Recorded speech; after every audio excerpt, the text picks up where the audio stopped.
Hi, this is Josh from Josh Builds, and today I'm going to be showing you how to make a removable attachment for your bike to make it electric powered.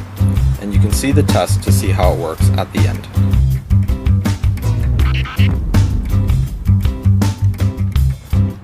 To start the build off, I measure on a 1.5 by 3 piece of wood and cut out 2 small pieces, and glue them together. After I glue them, I put a screw in them just to help hold it. Now I'm going to drill a hole. This is going to be the part that the seat of the bike slides through.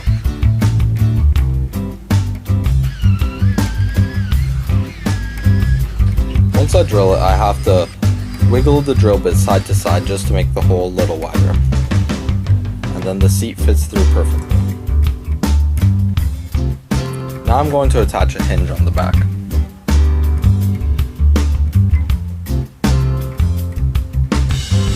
Next, I want to build the base that the motor assembly is going to be mounted on. For this, I cut out a thick piece of plywood.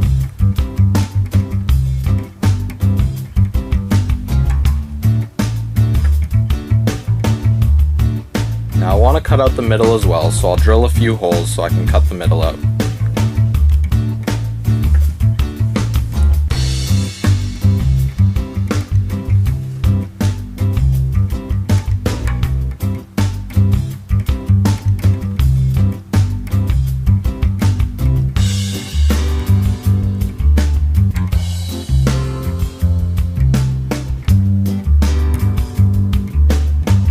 Once I'm done that, I'll attach this piece that I just made onto the hinges.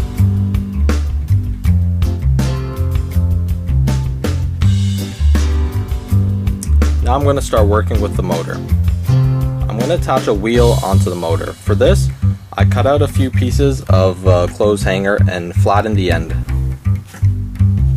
Now I drill a hole in the motor. As you can see, I already put 2 pieces in, and I drill the corresponding holes in the wheels.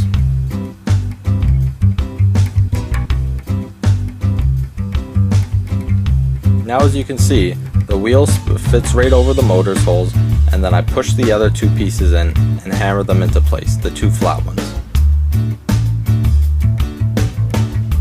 Now I just glue it all so nothing moves around.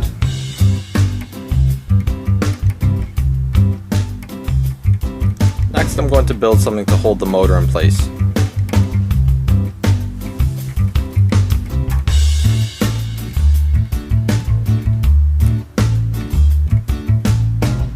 Now I'm going to drill some holes so I can slide pipe clamps around the motor.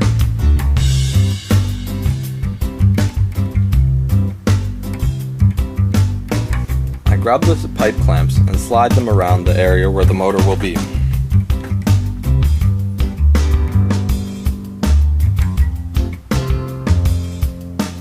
Now I can slide the motor into its position.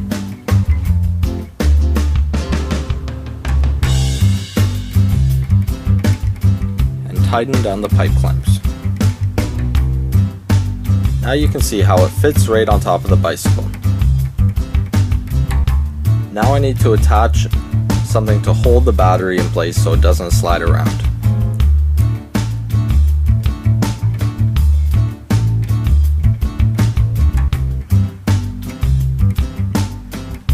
And as you can see, the batteries fit perfectly.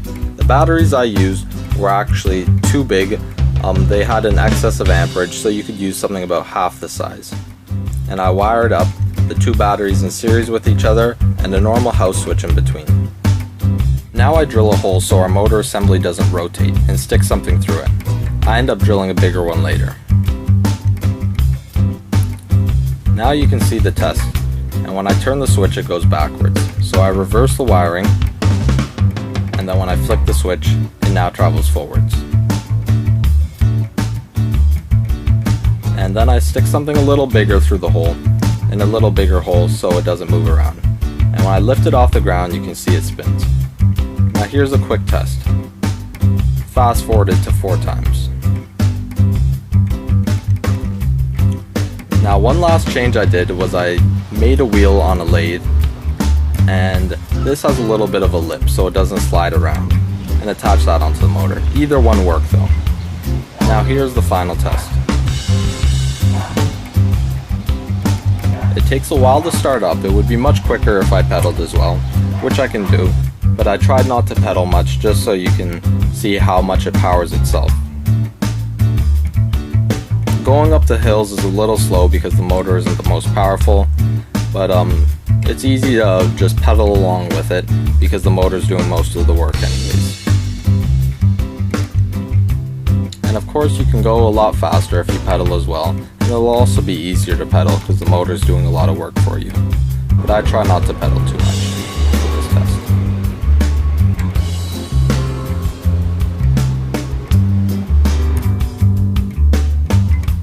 Thanks for watching to the end of my video. Feel free to like and subscribe and check out ways to support me to help me make more cool and better videos like this one. To see my other projects and buy parts you might need, you can check out my channel or my website joshbuilds.com. You can also follow me on my social networks to keep updated with my new content. Thanks.